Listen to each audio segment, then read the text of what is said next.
क्या बसपा जो है वह गठबंधन करेगी या अपनी तीसरे कोई पार्टी का भी गठन करेगी, यानी कि तीसरे मोर्चे का गठन करेगी? क्या कहना चाहेंगे अभिषेक जी? राजनीति में जो है बसपा हमेशा अपने आप को फूले साहू अम्बेडकर की विचारधारा की वाहक बताती है जी, और इस देश में फूले साहू अम्बेडकर की विचारधारा के आधार पे राजनीति को आगे बढ़ाने वाली अगर कोई राष्ट्रीय पार्टी इस देश में है तो वो केवल बहुजन समाज पार्टी। जी, और इस देश में जितनी भी पार्टियां आपको दिखती हैं वो फूले साहू अम्बेडकर के विचारों की दुश्मन, चाहे वो जी, कांग्रेस हो, चाहे बीजेपी हो, चाहे समाजवादी हो, चाहे वो कम्युनिस्ट हो, कोई भी हो। जी, लेकिन फूले साहू विचारधारा के आधार पे जो लोगों ने उस विचारधारा को अपनाया है वो लोग स्वाभिमान की जिंदगी जीते हैं। और वो लोग जैसे साहब कांसीराम ने बोला कि भाई इस देश में अभी जो सोबरन सिंह जी बता रहे थे कि हम 85% लोग हैं इस देश में जो शोषित दलित पिछड़े ये मिलके आदिवासी अल्पसंख्यक ये 85% लोग, लेकिन इनकी सरकारें नहीं बनती हैं। और लोकतंत्र का सिद्धांत ये कहता है कि जिनकी संख्या ज्यादा हो उनकी सरकार बननी चाहिए। जी, तो इस आधार पे बहुजनों की सरकार बननी चाहिए, लेकिन बहुजन समाज की सरकार नहीं बनती है। हमेशा सरकार जो मनुवादी समाज के लोगों की बनती है, चाहे वो कांग्रेस के नेतृत्व में बने चाहे वो बीजेपी के नेतृत्व में बने। जी, तो इस समाज को इस समाज की सरकार क्यों नहीं बनती है? तो मानव साहब ने बोला कि ये समाज जो है चूंकि गरीबी गुर्बत का जीवन जीता है, इसको जो है शिक्षा संसाधनों से वंचित किया गया है, इसलिए ये अपने स्वाभिमान को भूल गया है।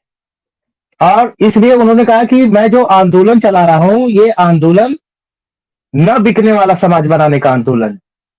और जो लोग फूले साहू अम्बेडकर की विचारधारा को समझे हैं वो किसी भी कीमत पे बिकने के लिए तैयार नहीं है। न वो अपना वोट बेचते हैं, न वो अपना श्रम बेचते हैं, वो किसी भी तरह से बिकने के लिए तैयार नहीं है।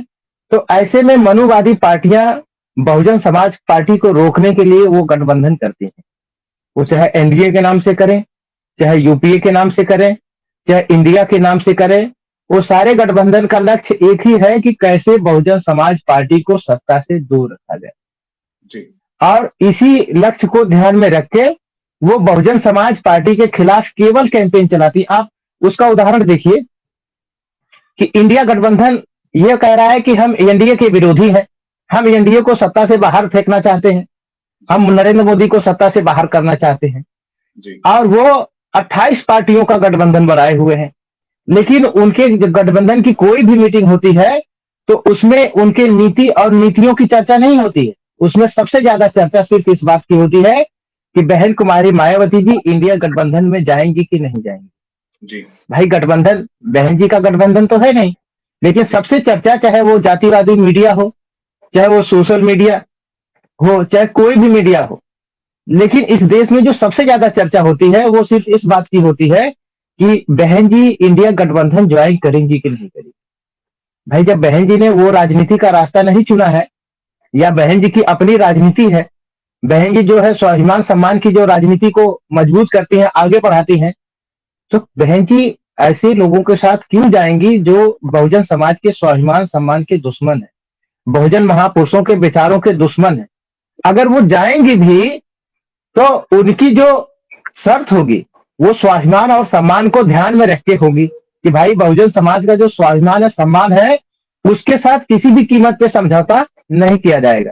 तो जी, अगर ये लोग समझौता न करते बहुजन समाज का, बहुजन समाज के स्वाभिमान सम्मान का, तो ये आज घोषित कर चुके होते कि इस देश में जो सच्चाई है कि बहन जी जैसा कोई दूसरा लीडर नहीं है इस देश में। दूसरी बात, बहन जी जितना राजनीतिक अनुभव, राजनीतिक त्याग, पारिवारिक त्याग किसी के पास है नहीं, किसी भी लीडर के पास नहीं है।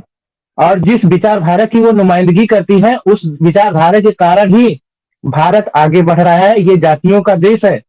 आज इस जातियों में अगर लोगों के अंदर स्वाभिमान पैदा हुआ है तो वो केवल बहुजन समाज जो आंदोलन है उसके कारण हुआ है, जिसका नेतृत्व बहुजन समाज पार्टी करती है। जी, तो जब बहन जी की बात होती है तो बहन जी अपना एजेंडा स्पष्ट रखती हैं, इसलिए जानबूझ के जो मनुवादी दल है, जो जाति में विश्वास करने वाले राजनेता हैं, टीवी जी, चैनल है, मीडिया है, वो बहन जी को इस तरह से टारगेट करती है कि बहन जी इस गठबंधन में न जाके वो दूसरी फला पार्टी को फायदा पहुंचाना चाहती हैं। जी अगर बहन जी को फायदा पहुंचाना होता तो बहन जी इतने सालों से वो सत्ता से दूर नहीं होती। या जो लोग सत्ता में जो लोग राजनीति में सत्ता के लिए आए हैं, आप एक भी नेता को देख लीजिए, वो सत्ता से ज्यादा दूर नहीं रह सकता। इवन मैं कह रहा हूं, एक छोटे से नेता है उत्तर प्रदेश में, वो पीला पीला कपड़ा पहनते हैं। मैं कह रहा हूं कि वो फूले साहू की बात करते हैं और वो 6 महीने भी सत्ता से दूर नहीं रह सकते।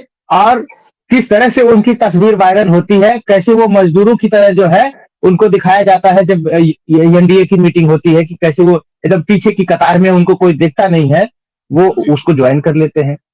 तो सोचने वाली बात है कि बहन जी का अगर सत्ता हासिल करना लक्ष्य होता तो बहन जी सत्ता से इतने समय दूर नहीं होती जो उनकी ताकत है। इस देश में कोई ऐसी पार्टी नहीं है जो बहन जी की ताकत को न मानती हो।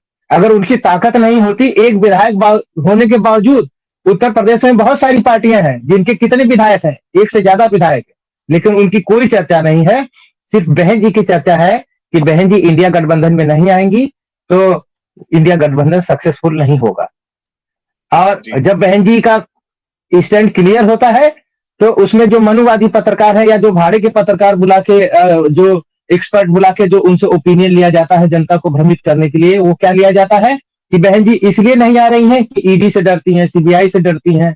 बहन जी इसलिए नहीं आ रही कि वो बीजेपी को लाभ पहुंचाना चाहती। अरे भाई, बहन जी की राजनीति फूले साहू अम्बेडकर के विचारों को आगे बढ़ाने की राजनीति है, ना कि वो गांधी गोलवलकर के चेलों की राजनीति को मजबूत करने की है। तो ये जो समझ नहीं होने के कारण बहन जी के ऊपर बार बार आरोप लोग लगाते हैं। और जो लोग बहन जी की राजनीति को जानते हैं उनको पता है कि बहन जी बहुजन समाज के हितों के साथ, बहन जी के स्वाभिमान के साथ कभी भी समझा, और बहुजन महापुरुषों के विचारों के साथ कभी भी समझौता नहीं करेंगी। आज हम आपके लिए लेकर आए हैं बहुजन समाज की एक ऐसी किताब, कहीं हम भूल ना जाएं, एक ऐसी ऐतिहासिक किताब है जिसके अंदर आपको ऑडियो वीडियो देखने को मिलना है। ये पहली बहुजन समाज की ऐतिहासिक किताब है जिसके अंदर आप वीडियो भी देख सकते हैं। अब किताब के अंदर कैसे वीडियो देख सकते हैं ये मैं आपको पहले दिखा दूं। आइए तो हम देखते हैं। सबसे पहले आपने करना ये काम है कि किसी भी पेज पर मोबाइल द्वारा आप गूगल पे जाएंगे और गूगल पे जाने के बाद आपको कैमरे का निशान नजर आता है। इस कैमरे पे आप क्लिक करेंगे तो ये QR कोड को स्कैन कर लेगा। स्कैन करने के बाद यहाँ पर आप देखेंगे ये लिंक आ गया। आप जैसे लिंक पर क्लिक करेंगे आपकी वीडियो चालू हो जाएगी, यानी कि आपको एक सटीक जानकारी मिलने वाली है, एक ऑथेंटिक जानकारी मिलने वाली है। बहुजन समाज की पहली ऐतिहासिक किताब है जिसके अंदर आपको तमाम महापुरुषों की जानकारी मिलने वाली है। आप इस किताब में देख पाएंगे तथागत सम्यक बुद्ध जिनकी पूरी जीवनी आपको मिलने वाली है, महान सम्राट अशोक जिनका जीवनी आपको इसके अंदर पूरी मिलने वाली है, संत कबीर दास, संत शिरोमणि गुरु रविदास, सम्राट मीर भोज जिन्होंने इतिहास रचने का काम किया, गुरु घासीदास बाबा, वीरांगना झलकारी बाई, वीरांगना उदा देवी पासी, नागेली वीरांगना की कहानी, एकलव्य जिसका अंगूठा काट लिया था धोखे से, चोखा मेला हरिचंद ठाकुर, ज्ञानदीप छत्रपति शाहूजी महाराज, बिरसा मुंडा, ज्योतिबा फूले, माता सावित्रीबाई फूले, फातिमा शेख, EV रामास्वामी, स्वामी अच्युतानंद, बाबा साहब डॉक्टर BR अम्बेडकर जिनका मूल ग्रंथ आपको इसमें छोटी सी किताब में मिलने वाला है। आप ऑडियो भी देख सकते हैं, वीडियो भी देख सकते हैं। माता रमाबाई, मोतिया रावण कंगाली, सरदार उधम सिंह, ललई सिंह यादव, दशरथ मांझी, शिव दयाल सिंह चौरसिया, कपूरी ठाकुर, भवरी देवी, मान्यवर काशीराम साहब जिन्होंने इतिहास को दोबारा दोहराने का काम किया था, वीरांगना फूलन देवी, बहन कुमारी मायावती, संकल्प भूमि और पूना पैक्ट। बहुजन समाज का एक मूल ग्रंथ यह आपके पास आ गया है और आप इसको बिल्कुल भी देरी ना करें। तो साथियों, अगर आप ये किताब मंगाना चाहते हैं तो डिस्क्रिप्शन बॉक्स में जो आप नंबर देख रहे हैं इस नंबर पर आप हमें अपना ऑर्डर बुक करा सकते हैं। कितनी किताब आपको चाहिए